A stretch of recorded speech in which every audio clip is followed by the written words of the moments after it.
Okay, hi everybody. So we're just going to look through a quick question here about simplifying a radical.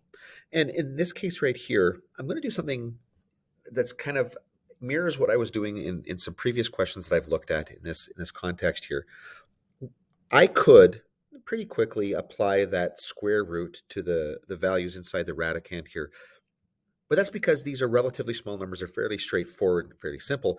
What I want to do right now is if it's a little bit more complicated, what would I do? So I want to just kind of lay that kind of foundation for you here.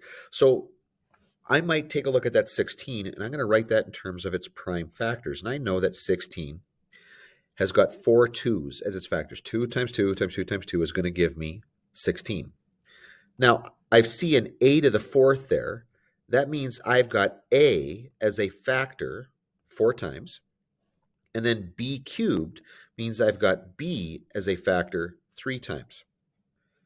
Now, what my square root is doing there is it's telling me to take pairs of factors, and every time I have a pair of factors, I'm going to pull out one representative outside the radical. I'm going to pull out one representative of that pair. And then I've got a pair of A's, oops, another pair of A's, and then I've got this pair of B's.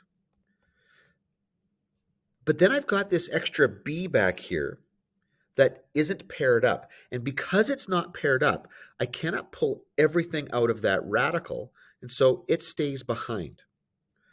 And now putting these together, I get 2 times 2 is 4. A times A is A squared times B multiplied by the square root of B. And at this point here, that's as far as I'm going to take that.